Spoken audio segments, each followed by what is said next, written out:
आज हम लोग फिजिक्स का एक टॉपिक इलेक्ट्रोस्टैट पढ़ने जा रहे हैं जो 12th क्लास का फर्स्ट चैप्टर है। इसमें हम लोग इलेक्ट्रोस्टैट के बारे में बेसिक से लेकर थोड़ा एक एडवांस लेवल तक, उतना एडवांस नहीं लेकिन आपको एग्जाम तक एक बेसिक समझ बना दे उतना तक हम लोग करने वाले हैं। तो इलेक्ट्रोस्टैट इसका मतलब क्या? इसका मतलब ऐसा एक टॉपिक या ऐसा एक चैप्टर जिसमें हम इलेक्ट्रिक चार्ज के बारे में we learn the characteristic and property of electric charge। अब ये चार्ज सबसे मेन, इसमें इसका पूरा फोकस इर्द गिर्द चार्ज के इर्द गिर्द है। इसी का प्रॉपर्टी और कैरेक्टरिस्टिक के बारे में हम लोग इसके बारे में जानने का, जो इसके बारे में अध्ययन करना इलेक्ट्रोस्टैट एक तरह से कहलाता है। तो जैसे चार्ज है, अब चार्ज सबसे मेन बात है। चार्ज हम लोग इलेक्ट्रॉन, प्रोटॉन, न्यूट्रॉन पढ़ते हैं। इलेक्ट्रॉन जानते हैं negatively charge, proton positively charge, neutron null charge रहता है उस पर। लेकिन ये चार्ज एटम में रहता है, ये फ्लो कैसे करता है, कैसे फ्लो करने पर करंट डेवलप करता है, इस सब चीज़ के बारे में हम लोग थोड़ा सा एक बेसिक कॉन्सेप्ट बनाएंगे। जैसे कि हम लोग जानते हैं, जस्ट एक एग्जांपल लीजिए, जैसे सोडियम का एटॉमिक नंबर कितना है? 11। अब हम लोग कॉन्फ़िगरेशन से जानते हैं, जो इसका इलेक्ट्रॉनिक कॉन्फ़िगरेशन होगा 2A21 इस तरह से। इसका मतलब एक सोडियम का एटम होगा, इसमें एक न्यूक्लियस होगा और 1 2 3 सेल होगा। न्यूक्लियस के अलावा 1 2 और एक और बना लेते हैं। न्यूक्लियस में रहेगा प्रोटॉन और न्यूट्रॉन P+N। तो P इसमें आपका कितना, जितना इलेक्ट्रॉनिक एटॉमिक नंबर हुआ, एटॉमिक नंबर जितना रहता है उतना प्रोटॉन और उतना ही इलेक्ट्रॉन होता है। कहने का मतलब एटॉमिक नंबर जिसका जितना रहता है उतना ही प्रोटॉन हो सकता है, उसमें उतना ही इलेक्ट्रॉन हो सकता है न्यूट्रल केस में। तो अब इसमें 11 प्रोटॉन हो गया और चाहिए 11 इलेक्ट्रॉन। इलेक्ट्रॉन इस तरह से रह नहीं सकता, इमूवेबल पोजीशन में और सेल में रहता है। तो कैसे? उसका भी एक नियम है, वो लोग आप केमिस्ट्री में सीखे होंगे या अगर आपको ज़रूरत पड़े तो आप देख लीजिए। उसमें जो इस तरह से इलेक्ट्रॉनिक कॉन्फ़िगरेशन होता है, तो पहले सेल में मैक्सिमम 2 इलेक्ट्रॉन रह सकता है, दूसरे में 8 रहेगा। कहाँ रहेगा उसका एग्जैक्ट एक, उसका भी हाइजेनबर्ग अनसर्टेनिटी प्रिंसिपल से रहता है उसका एक, लेकिन ये फिक्स नहीं रहता है कहाँ रहता है। 1 2 3 4 5 6 7 8 तक ही मैक्सिमम 8 रह सकता है। कहाँ कहाँ एग्जैक्ट पोजीशन में नहीं, उसका भी पोजीशन एक डिफाइन रहता है। और लास्ट सेल में सिंगल 1 इलेक्ट्रॉन। तो मान लीजिए इस पर इस तरह का है, ये एक दूसरे से बाइंड अप 11 है और ये सब मूवमेंट कर रहा है, मूवेबल है इलेक्ट्रॉन। तो ये मूव कर रहा है अपने ऑर्बिट में, सब अपने ऑर्बिट में मूव कर रहा है। तो इसको बाइंड अप, ये एक दूसरे को बाइंड कर रहा है, एक दूसरे को बाइंड अप करके एक एटम बना रहा है। इसका मतलब क्या? इसके बीच और इलेक्ट्रॉन के बीच कुछ ऐसा है बॉन्डेशन जो खींच रहा है न्यूक्लियस अपने तरफ और इसको बॉन्ड बना के रखेगा जिससे एटम के रूप में रह सके। तो इसका मतलब इसमें ये दोनों में न्यूट्रल होता है। न्यूट्रॉन, उस पर कोई चार्ज नहीं रहता है, बस बीच में रहता है, वो मास केवल प्रोवाइड करता है। और जहाँ तक अगर Na का है, इसका एटॉमिक वेट 23 होता है और एटॉमिक नंबर अगर 11 हुआ तो 12, इसमें 12 न्यूट्रॉन होगा। तो आप लोग ये भी एक बार थोड़ा सा जानकारी में ले लीजिए। तो 12 इसमें न्यूट्रॉन होगा, 11 होगा इसमें प्रोटॉन, 11 जितना प्रोटॉन उतना ही इलेक्ट्रॉन। लेकिन अब मान लीजिए किसी भी कारण बस इसमें कहीं से भी बाहरी कोई फोर्स लग गया या कुछ भी ऐसा फेनोमेनन हो गया नेचुरल, जिसके कारण क्या हो सकता है, इसमें से इलेक्ट्रॉन तो निकल सकता है। वो भी कैसे? सबसे पहले लास्ट वाला सेल से 1 निकले, 2 निकले, जैसे भी निकाले तो लास्ट वाले सेल से निकलेगा। भीतर वाले सेल से निकालने के लिए और ज़्यादा फोर्स की या ज़्यादा एनर्जी की ज़रूरत पड़ेगी। तो किसी भी कारण से एक्सटर्नल फोर्स या एक्सटर्नल एनर्जी दिया गया जिसके कारण से इसका एक इलेक्ट्रॉन किसी भी पर्पस से एक निकल गया। मान लीजिए इसको हम निकाल सकते हैं कुछ एनर्जी डालकर, इसी को आयोनाइजेशन एनर्जी कहते हैं। एक इलेक्ट्रॉन आउटर मोस्ट ऑर्बिट से निकालने के, इसी को केमिस्ट्री में पढ़े होंगे, आयोनाइजेशन एनर्जी कहते हैं। उतना एनर्जी देंगे तो एक इलेक्ट्रॉन, हर एक एटम का अलग अलग आयोनाइजेशन एनर्जी होता है। मान लीजिए इससे एक इलेक्ट्रॉन निकल गया, एक इलेक्ट्रॉन माइनस चार्ज लेके निकल गया, तो इसमें अब कितना बचा? 10 केवल बचा और प्रोटॉन बच गया 11। अब देखिए 11 प्रोटॉन, P 11 इलेक्ट्रॉन 10। अब इस पर डोमिनेट कौन गया? प्रोटॉन 11 है, इलेक्ट्रॉन 10 है। 11 बैलेंस कर रहा था तब तो ठीक था, लेकिन अब क्या हो गया? प्रोटॉन डोमिनेट हो गया। तो इसका मतलब एक प्रोटॉन, इसका मतलब इस पर पॉजिटिव चार्ज आ जाता है। तो आप लोग पढ़े होंगे एक इलेक्ट्रॉन खोने के बाद Na Na plus plus electron हो जाता है। केमिस्ट्री में आप लोग पढ़े, यही इलेक्ट्रॉन मूवेबल होता है, मूव करता है, जिसके कारण करंट डेवलप होता है किसी भी कंडक्टर में। अब कहिएगा जो पॉजिटिव कैसे चार्ज होगा, तो ये प्रोटॉन निकलता नहीं है, चूंकि एक इलेक्ट्रॉन निकला इसमें से, इस पर एक पॉजिटिव चार्ज आ गया, इसका मतलब ये पूरा पॉजिटिव चार्ज प्रोटॉन की तरफ बिहेव करेगा, पॉजिटिव। अगर 2 इलेक्ट्रॉन निकालें किसी में से, तो 2 इलेक्ट्रॉन निकला, उसमें से 2 इलेक्ट्रॉन कोई भी सब्सटेंस है, मान लीजिए उसमें 12 प्रोटॉन है और इलेक्ट्रॉन 2 निकल गया, 10 बचा, तो 2 इलेक्ट्रॉन बाहर निकल गया, इस पर 2 प्रोटॉन के बराबर 2 पॉजिटिव चार्ज इस पर डेवलप हो गया। तो पॉजिटिव चार्ज अलग से प्रोटॉन कहीं नहीं निकलता, ये केवल और केवल चूँकि इलेक्ट्रॉन निकलने के बाद एटम पर डेवलप होता है, उसी को हम लोग पॉजिटिव चार्ज कंसीडर करते हैं। तो चार्ज का कंसेप्ट यही हो गया, चार्जेस। अब ये चार्ज किसी भी एक्सटर्नल, जैसे सिंपली आप लोग अपने किताब में या कहीं भी इंडक्शन से या रबिंग करने से, एक दूसरे से रब करने से एक्सटर्नल फ्रिक्शन के कारण कुछ एनर्जी इतना मिल जाता है आयोनाइजेशन एनर्जी के बराबर, जो इलेक्ट्रॉन उसमें से निकल के दूसरे में ट्रांसफ़र हो जाता है। तो जिस पर वो इलेक्ट्रॉन गया वो नेगेटिव चार्ज, और जिस पर से निकला इलेक्ट्रॉन वो पॉजिटिव चार्ज हो गया। तो इस तरह प्रोटॉन और इलेक्ट्रॉन का कंसेप्ट है इलेक्ट्रोस्टैट में। यही इलेक्ट्रॉन फ्लो करता है तो हम लोग उसको करंट के रूप में डिफाइन करते हैं। देखिए बेसिक हो गया ये चार्ज का। चार्ज एक्चुअल में चार्ज है क्या, अगर कोई पूछ देता है कहीं पर या कहीं हमें ज़रूरत हो जाती है इसको डिफ़ाइन करने का, तो हम लोग इसको डिफ़ाइन करने का बहुत वास्ट इसका आइडिया है, लेकिन हम लोग सिंपल भाषा में जहाँ मुझे ज़रूरत होती है हम लोगों को एक एग्ज़ाम के पर्पज़ से या एक समझने के पर्पज़ से, तो हम अभी के स्तर से बस इतना मान लेते हैं, जो चार्ज किसी मैटर का, charge is a intrinsic property of matter. Just assume कीजिए, एज फॉर एग्जाम्पल मान के चलिए, अब इसको इस तरह से समझते हैं, जैसे मास, द्रव्यमान, मास जिसको हम लोग कहते हैं, मास किसी भी अगर कोई मैटर है तो कुछ ना कुछ उसमें मास होगा ही।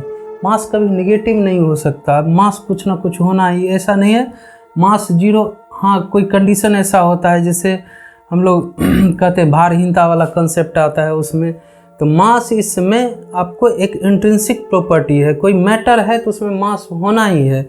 उसी तरह कोई मैटर होगा तो मैटर किससे, यहाँ फोकस कीजिए, मैटर बनेगा मॉलिक्यूल से, मॉलिक्यूल बनेगा एटम से, और एटम बना हुआ है इलेक्ट्रॉन, प्रोटॉन और न्यूट्रॉन और ढेर सारा चीज़ है, लेकिन इलेक्ट्रॉन मुख्यतः। तो अब देखिए कहाँ से इलेक्ट्रॉन या प्रोटॉन चार्ज कहाँ, मैटर का। जब ये मैटर का एग्जिस्टेंस हुआ इसका मतलब यहाँ ये क्रिएट हो गया। तो इसलिए हम लोग कहते हैं एकदम डिफिनीशन ही मान के चलिए, charge is a intrinsic property of matter.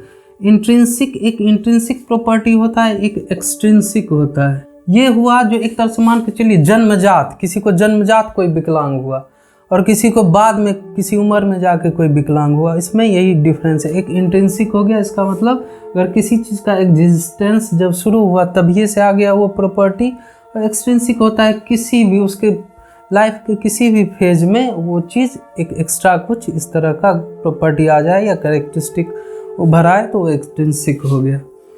तो यही हम समझेंगे। तो इंट्रिंसिक प्रॉपर्टी है मैटर, एक सिंपल सा चीज़, और इसी में होता है opposite charge. Opposite charge attract, इसका प्रमाण वही है। एक एटम में आप देखते हैं न्यूक्लियस में रहता है प्रोटॉन और इलेक्ट्रॉन बाहरी ऑर्बिट सब में रहता है, तो ये बाइंड अप करके रखता है इसी अट्रैक्शन फोर्स के कारण। और इक्वल चार्ज रिपेल। अब इक्वल चार्ज रिपेल, अब यहाँ पर एक चीज़ होता है, अब कहेगा जो अगर कोई हम चार्ज को चेक करें, अपोजिट चार्ज है, अगर मान लीजिए प्लस चार्ज है, अगर कोई प्लस चार्ज है इसको कहे कोई चेक करने के लिए, तो क्या करेंगे हम, एक अगर कोई चार्ज नेगेटिव चार्ज ले गए, इसके पास ले गए, तो इसको खींचेगा अपने तरफ, अट्रैक्ट करेगा। तो ये तो बता दिया जो हाँ, अगर नेगेटिव चार्ज हम लेके गए, ये पता नहीं है, इसके बारे में मुझे पता नहीं, इसको डिसाइड करना है ये कैसा चार्ज है। अगर ये नेगेटिव चार्ज ले गए हम, वैसे टेस्ट चार्ज में हमेशा पॉजिटिव लेके जाते हैं, अगर मान लीजिए यहाँ पॉजिटिव लेके गए हम, पॉजिटिव चार्ज लेके गए, तो इसको अगर अट्रैक्ट किया ये चार्ज, इसको अपने तरफ खींचा, इसका मतलब क्या है, ये नेगेटिव चार्ज है। अब ये तो समझ में आ गया निगेटिव है, लेकिन अगर हमको कंफर्मेशन चाहिए कि साथ इसमें निगेटिव अगर ये है, यहाँ एक निगेटिव भी ले जाके हमको देखना पड़ेगा जो इसको रिपेल कर रहा है कि नहीं, क्योंकि अट्रैक्शन हो सकता है ग्रेविटेशनल या किसी अदर फोर्स के कारण भी हो सकता है, लेकिन रिपल्सन केवल और केवल एक इलेक्ट्रोस्टैटिक फोर्स के कारण ही हो सकता है। तो इसलिए हम रिपल्सन को कंफर्मेशन मानते हैं, ये चार्ज इस नेचर का है, रिपेल किया उसके प्रॉपर्टी को शो करता है।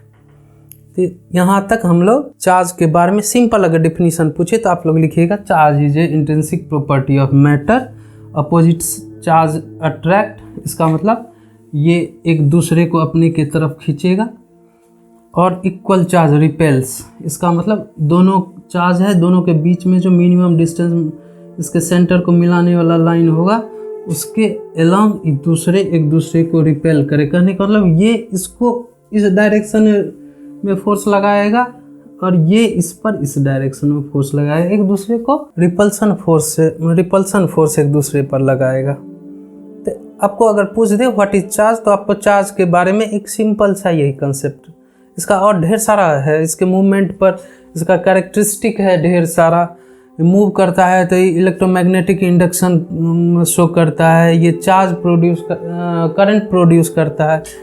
तो वो इसके बारे में अभी नहीं, इसका कैरेक्टरिस्टिक समझेंगे बाद में, लेकिन अभी फ़िलहाल के लिए इतना तक ये चार्ज का डेफिनेशन हो गया। अब हम लोग इसका कुछ प्रॉपर्टी देखेंगे चार्ज का। अब हम लोग प्रॉपर्टी ऑफ चार्ज देखें। सबसे पहला एडिटिव प्रॉपर्टी, इसका मतलब देखिए एडिटिव एक दूसरे से जुड़ता है। कहने का मतलब चार्ज जो एक दूसरे से अलजेब्रिक सम होता है। टोटल चार्ज नहीं,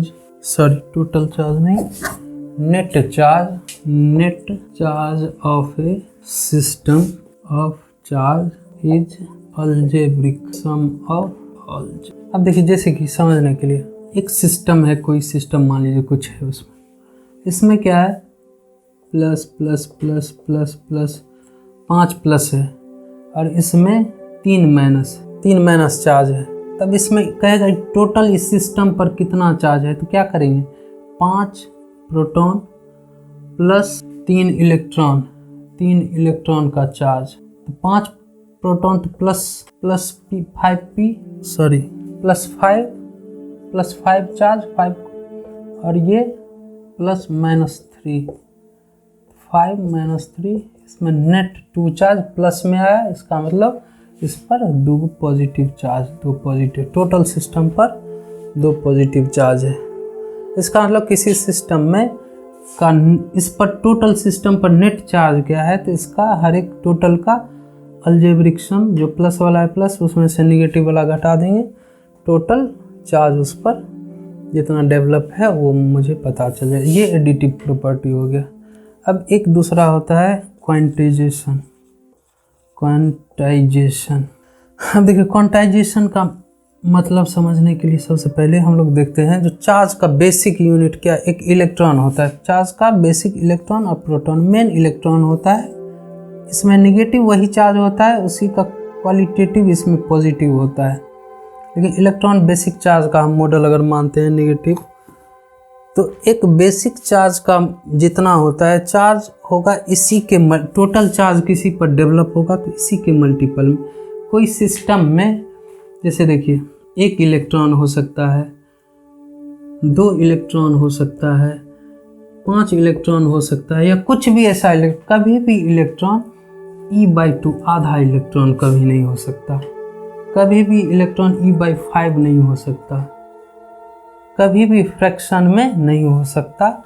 इसीलिए कहते हैं क्वांटाइजेशन का मतलब ही होता है इंटीग्रल मल्टीपल ऑफ सम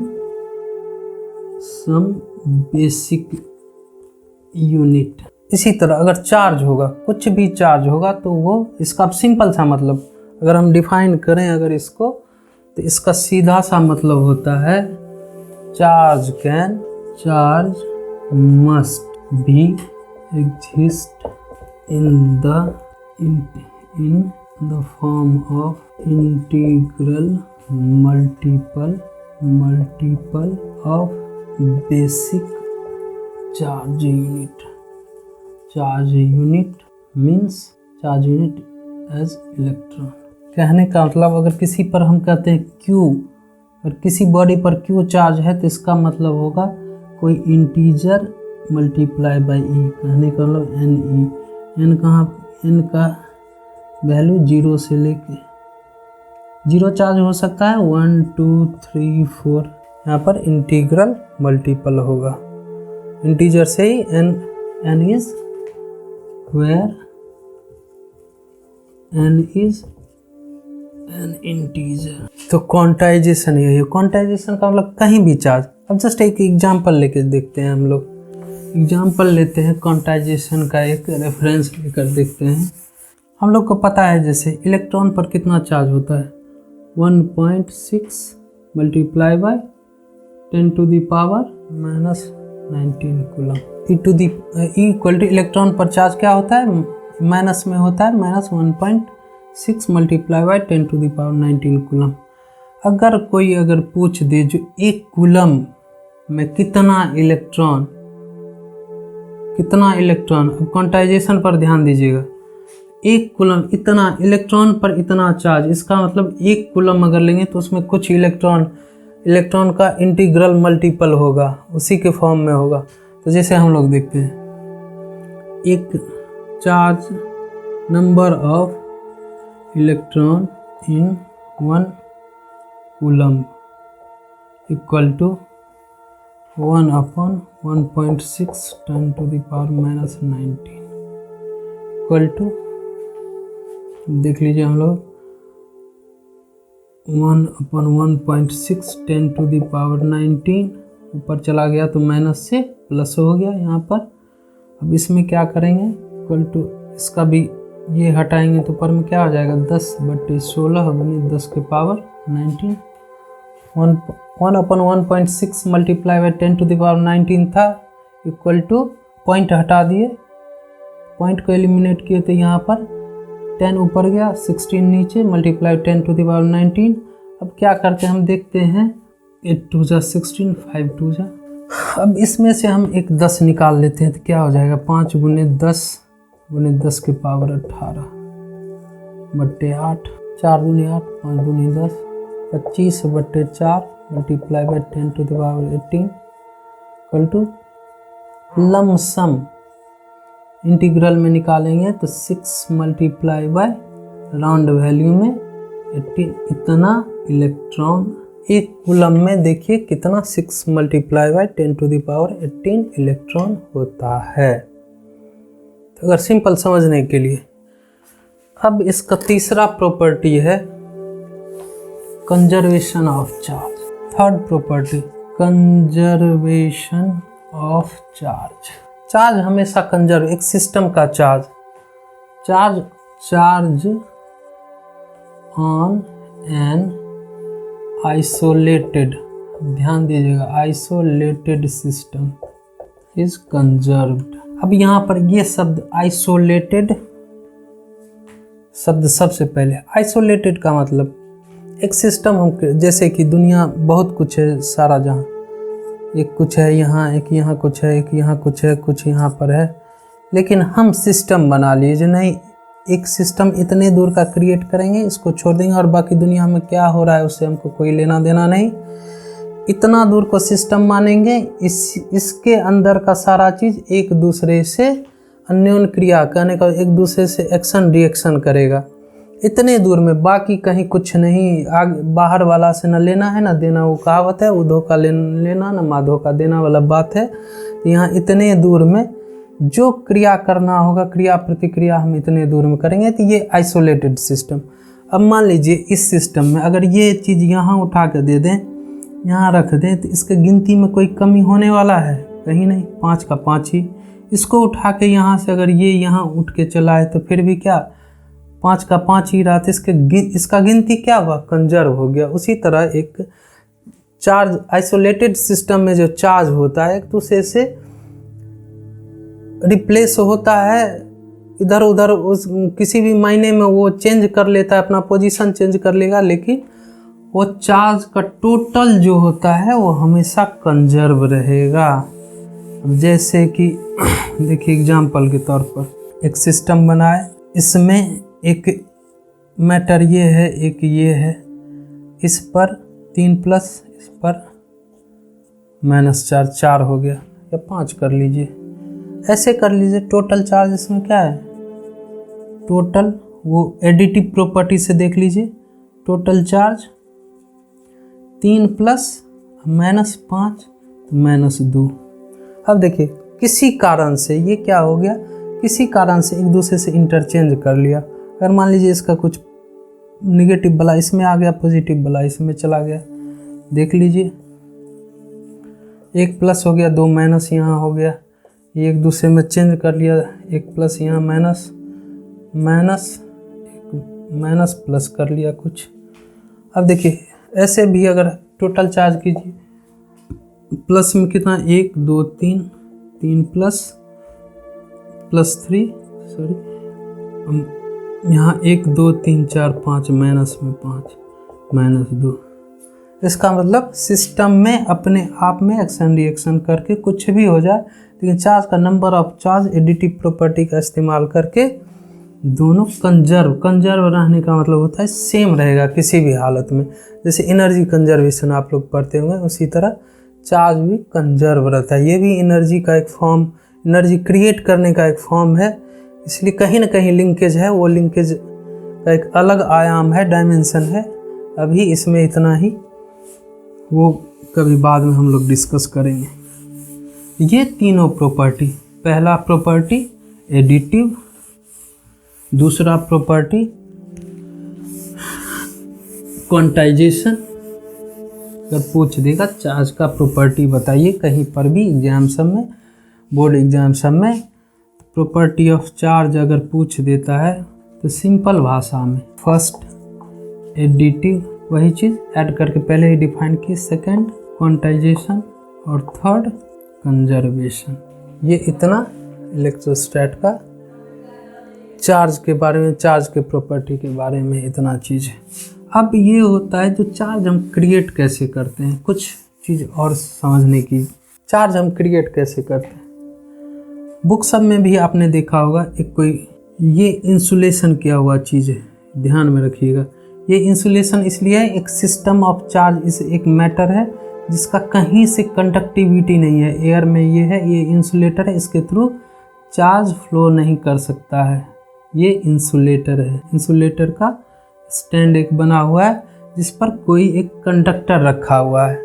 अब मान लीजिए कोई, जैसे हम लोग देखते थे एवोनाइट का छड़ रगड़ने से उस पर चार्ज क्रिएट होता है, या कॉम्ब को रगड़ने से सिल्क पर, तो इस तरह का कोई एक चार्ज हम रॉड लेके आए, इसमें मान लीजिए प्लस चार्ज, ये प्लस चार्ज जैसे ही आएगा तो इसमें ढेर सारा प्लस और माइनस का कॉम्बिनेशन बना हुआ है, तो ये क्या करेगा, ये अट्रैक्ट किसको करेगा, निगेटिव को, तो निगेटिव को पार्शली पोलराइज कर लेगा अपने तरफ।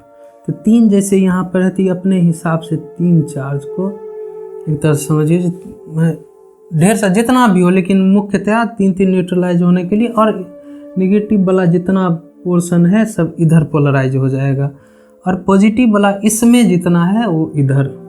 जैसे मान लीजिए इसका पहला पोजीशन एक तरह से मान लीजिए, जो चार्ज ये ऐसे है, ये पहले डिस्ट्रीब्यूटेड है कुछ इस तरह से, plus minus plus minus plus minus plus minus, इस तरह से रेगुलरली डिस्ट्रीब्यूटेड है। जब इंडिपेंडेंट रूप से है तो इसी तरह से डिस्ट्रीब्यूशन में है, लेकिन जैसे ही ये आया, कोई पॉजिटिव चार्ज वाला आया, कोई सब्सटेंस मैटर आया, कंडक्टर आया, वो क्या करेगा, निगेटिव वाला को अपने तरफ पोलराइज कर लेगा, क्योंकि अट्रैक्ट करेगा, निगेटिव को खींच रहा है और पॉजिटिव को रिपेल कर रहा है।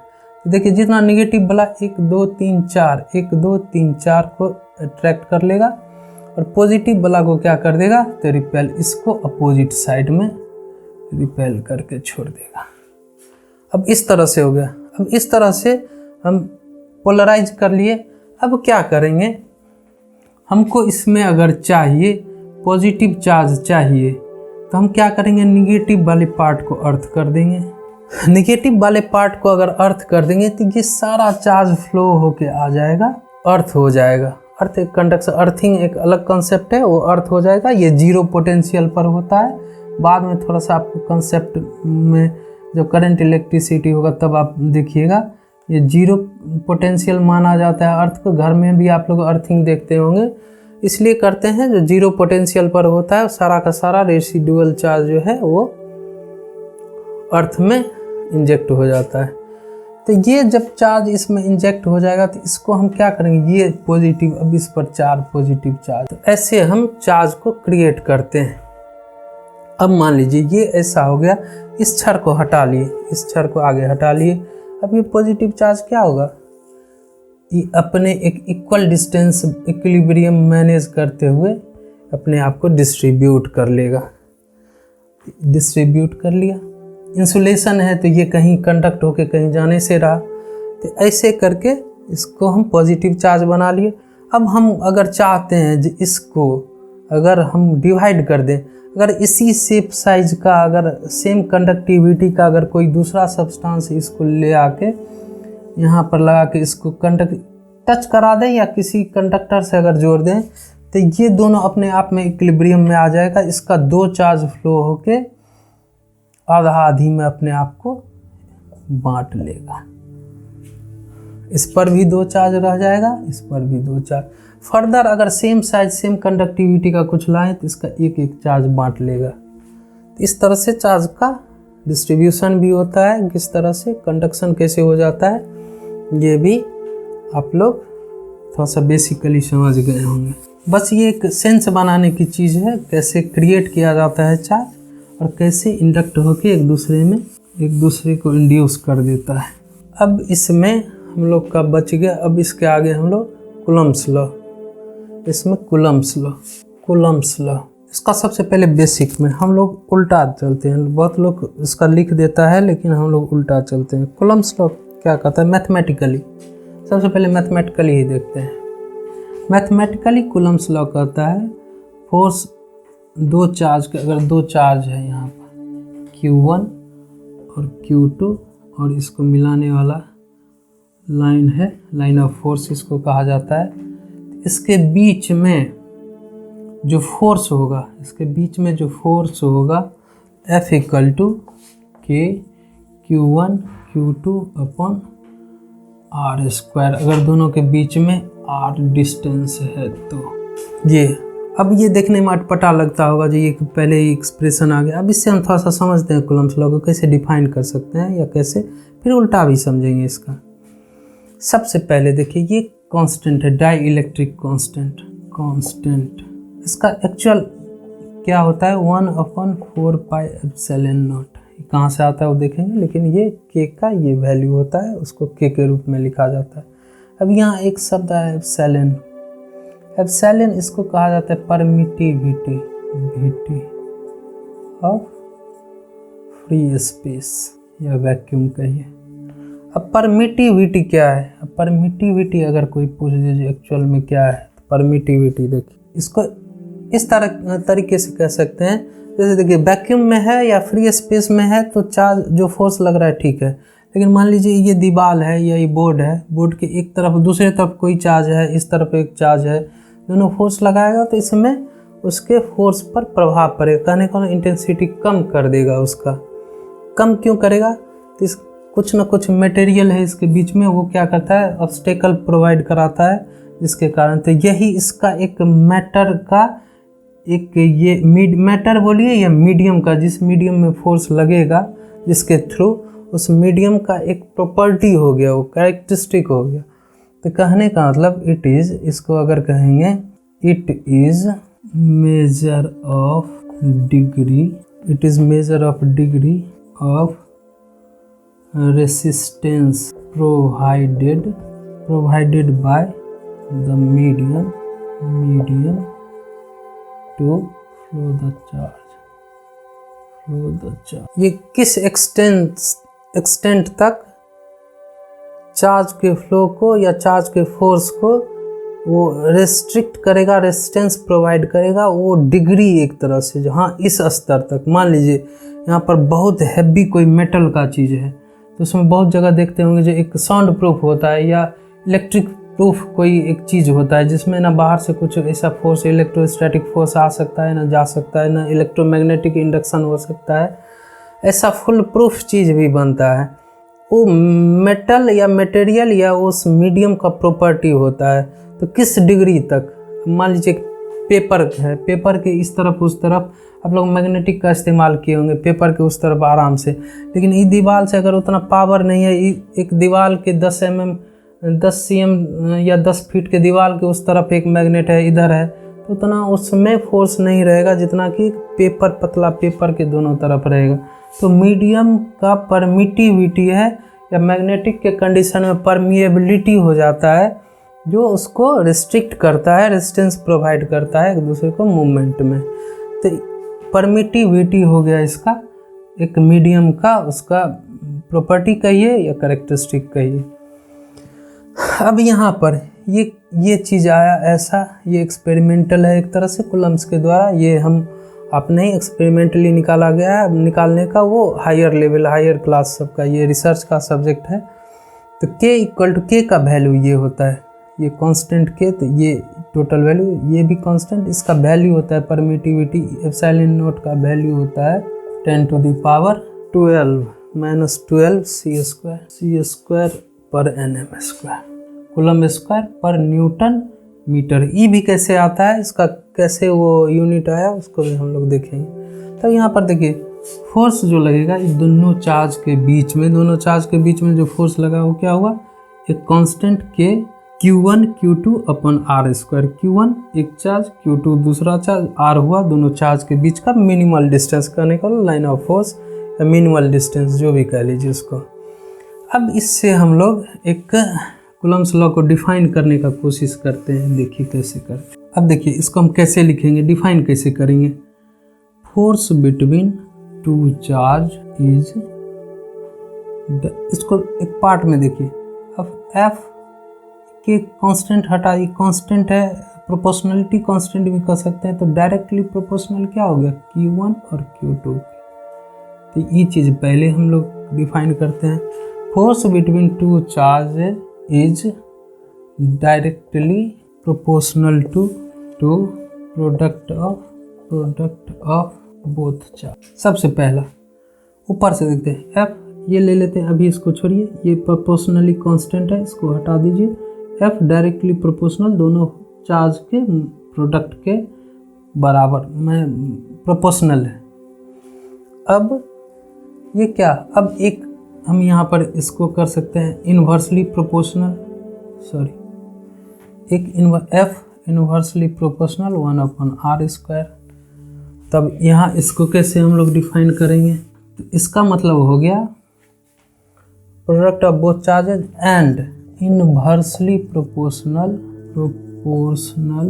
To square of distance between them. अब simply Coulomb's law, force between two charges is directly proportional to product of both charges, जो ये शो कर रहा है ऊपर वाला, F is directly proportional to product of both charges and inversely proportional to square of distance between them. Inversely proportional of square of distance between them. F varies 1/r²। यही simple सा एक Coulomb's law है, जिसे mathematically finally इसको F equal to K Q1 Q2/r। अब देखिए दोनों को कंबाइन करेंगे, उल्टा हम लोग करें अगर, F is directly proportional to Q1 Q2, F inversely proportional 1/r²। इसको अगर कंबाइन करें तो F proportional to Q1 Q2/r²। Proportionality हटा देंगे, अगर इक्वलिटी लाएंगे तो F इक्वल टू यहाँ पर K Q1 Q2/r²। यही K यहाँ पर प्रोपोर्शनलिटी कांस्टेंट है, इसको डाई इलेक्ट्रिक कांस्टेंट भी, कांस्टेंट इक्वल टू 1/4πε0। इस K का वैल्यू हमेशा 9 10 टू द पावर, इसका यूनिट अगर लिखिए तो n/m² पर c²। ठीक, इसका देख लीजिए एप्सिलॉन का एक याद आप रखेंगे, एप्सिलॉन का वैल्यू कहाँ मिट गया, इसका उल्टा होता है। एप्सिलॉन में इसका मतलब क्या हो जाता है c²। Epsilon naught equal to 8.85 multiply by 10 to the power -12 c² पर n/m²। n है न्यूटन, m है मीटर में, c है कूलम्ब यहाँ पर। और यही वैल्यू एप्सिलॉन का वैल्यू रखने पर यहाँ पर ये वैल्यू k का वैल्यू आता है। एक दूसरे से इस तरह से रिलेटेड है, यही कूलम्ब्स लॉ है। कूलम्ब्स लॉ, फोर्स चूँकि यहाँ पर हुआ तो फोर्स हमेशा वेक्टर क्वांटिटी रहेगा। और वेक्टर क्वांटिटी सिंपली इसको वेक्टर फॉर्म में भी लिख सकते हैं, और सिंपल ही समझने के लिए एक चीज़ है। अब जैसे समझने के लिए समझिए, अगर थोड़ा सा इसको डिफाइन कर लें, देखिए सिंपल फॉर्म में आप लोग देखिएगा कहीं पर F equal to K Q1 Q2 upon R² रहता है, इसमें मॉड लगा हुआ रहता है इस तरह से। इसका मतलब हो गया जो कुछ भी आएगा ये पॉजिटिव वैल्यू, इसका मतलब ये केवल और केवल मैग्नीट्यूड हुआ, ये पूरा का पूरा नहीं, ये मान केवल हुआ, ये डायरेक्शन नहीं दे रहा है। डायरेक्शन किधर है वो हमको कुछ नहीं पता है, बस मैग्नीट्यूड है, इतना का फोर्स लगेगा, किस डायरेक्शन में किसके तरफ किधर लगेगा वो कोई ये चीज़ नहीं बता रहा है। अब हम सिंपल सबसे पहले कुछ एक कॉन्सेप्ट थोड़ा डेवलप करेंगे। जस्ट सपोज कीजिए प्लस चार्ज एक है, एक माइनस चार्ज है, ये दोनों एक दूसरे को अट्रैक्ट करेगा। अब अट्रैक्ट करेगा तो अब कैसे हम सिंपल मैथमेटिकली कैसे जानेंगे। अब देखिए ये मान लीजिए प्लस Q है, ये माइनस प्लस Q1, ये माइनस Q2 मान लीजिए, निगेटिव चार्ज है वहाँ पर। तो अकॉर्डिंग टू कूलम्ब्स लॉ हम फोर्स का अगर लिखेंगे तो K प्रॉपर साइन के साथ लिखते हैं, प्लस Q1 माइनस Q2 बट्टे इस बीच में डिस्टेंस R है तो R²। अब देखिए यहाँ पर माइनस प्लस माइनस माइनस निकल गया, K Q1 Q2 बट्टे R²। तो अब ये जो वैल्यू है ये मेरा शो करता है मैग्नीट्यूड, और ये जो यहाँ पीछे निगेटिव या पॉजिटिव, निगेटिव अगर वैल्यू है इसका मतलब है ये अट्रैक्शन शो कर रहा है, दोनों के बीच में अट्रैक्टिव फोर्स है, ये इंडिकेट कर रहा है जो दोनों के बीच में। आप देख लीजिए प्लस और माइनस है तो यहाँ निगेटिव चार्ज है, ये एक दूसरे को कहने का मतलब ये प्लस वाला चार्ज वाला जो है इसको अपने तरफ खींच रहा है, और निगेटिव वाला चार्ज इसको अपने तरफ खींच रहा है। तो अब देखिए इसको हम लिखते क्या है, अगर हम लिखेंगे 1 पर Q1 पर Q2 के द्वारा क्या फोर्स लगेगा Q1 पर, तो अब देखिए इसको लिखते F ऑन 1/2, ऐसे लिखते हैं, फोर्स ऑन 1/2 क्या लगेगा equal to K Q1 Q2 बटे R²। और जिस किसी को भी वेक्टर का अगर थोड़ा सा ज्ञान है, इसका मतलब R1 ये पोजीशन वेक्टर R12, जिस किसी को भी पोजीशन वेक्टर का या वेक्टर का थोड़ा सा ज्ञान है, अगर नहीं ज्ञान है तो वेक्टर पर हम एक बनाएंगे वीडियो, डिटेल आई बटन में मिल जाएगा, आप लोग जाके देख सकते हैं कैसे पोजीशन वेक्टर हम लोग लिखते हैं, डिफाइन करते हैं, इसका सिग्निफिकेंस क्या है। तो क्या हुआ F12 equal to K Q1 Q2 upon R² R12 cap, ये पोजीशन वेक्टर हो गया। इसका डायरेक्शन भी मिल गया, मैग्नीट्यूड हुआ, डायरेक्शन हुआ, इसका मतलब क्या हुआ F वेक्टर हो गया। अब अगर हम देखें इसका मतलब हुआ जो फोर्स ऑन 1/2 सेकेंड चार्ज से, अब फोर्स ऑन 2/1 क्या होगा, तो इसको हम कैसे लिखें, force on 2/1 equal to K Q1 Q2, ये तो सेम ही रहेगा, लेकिन पोजीशन वेक्टर अब क्या होगा, जैसे 1 2 था तो 1 2 यहाँ 2 1 2 1। अब इसको हम क्या, पोजीशन वेक्टर अगर 2 1 इधर है तो इसको अगर हम उल्टा फॉर्म में लिखें तो क्या लिख सकते हैं, माइनस इसको अगर लिखते हैं R21 कैप तो इसको हम -r12 कैप, देखिए बहुत ध्यान से देखिए, ऐसे हम लिख सकते हैं इक्वल टू माइनस के Q1 Q2 बट्टे R स्क्वायर, इसको लिख दिए -r12। अब देखिए यहाँ पर माइनस के Q1 Q2 बट्टे R स्क्वायर R12। इसका देखिए, इसका मतलब क्या हुआ, ये दोनों फोर्स नेचर में equal opposite, F12 equal to F12 equal to minus F21 vector. इसका मतलब क्या हो गया, ये एक दूसरे के इक्वल और अपोजिट है नेचर में, इक्वल एंड अपोजिट, जो Newton's which proof Newton's third law of motion, यही कूलम्ब्स का लॉ है। अगर मॉड के साथ कोई साइन नहीं रखते तो आपको मैग्नीट्यूड देगा, प्रॉपर साइन के साथ देते हैं, नेगेटिव साइन दिया अट्रैक्टिव, अपोजिट साइन दिया, अपोजिट साइन करने का प्लस प्लस का दे दिए, देखिए प्लस प्लस का plus Q1 plus Q2, F equal to K Q1 Q2 बट्टे R स्क्वायर। इसके पीछे कौन सा साइन है, प्लस, इसका मतलब रिपल्सिव, माइनस है minus Q1 minus Q2, F equal to K minus Q1 minus Q2 बट्टे R square, minus minus plus K Q1 Q2 upon R square. ये प्लस साइन हमेशा, इसका मतलब रिपल्सिव। अपोजिट अगर चार्ज है तो इसका मतलब हुआ अट्रैक्टिव, निगेटिव साइन दे दिया। अगर पॉजिटिव साइन आ रहा है अगर इसमें फोर्स का वैल्यू निकालने पर प्रॉपर साइन के साथ, तो समझिए रिपल्सिव फोर्स है। चलिए, कूलम्ब्स लॉ यहाँ तक हुआ और न्यूटन्स थर्ड लॉ को ये प्रूव करता है, वो आप लोगों ने देखा वेक्टराइज फॉर्म में इसका कैसे, वो भी सिंपली देखने लायक। अगर ये चार्ज इसको क्या रिपेल इस डायरेक्शन में करता है, रिपेल किया तो ये चार्ज इस पर इस डायरेक्शन में करेगा, तो ये चार्ज इस पर क्या करेगा, इस डायरेक्शन में, और फोर्स क्या होगा सेम, F जितना इस पर लगेगा इतना ही इस पर लगेगा, बस अपोजिट इन नेचर होगा। अगर अट्रैक्ट कर रहा है, प्लस और माइनस अट्रैक्ट कर रहा है, तो ये इसको अपनी तरफ खींचेगा और ये इसको अपने तरफ, और सेम फोर्स में कोई मैग्नीट्यूड में कोई भी अंतर नहीं होगा।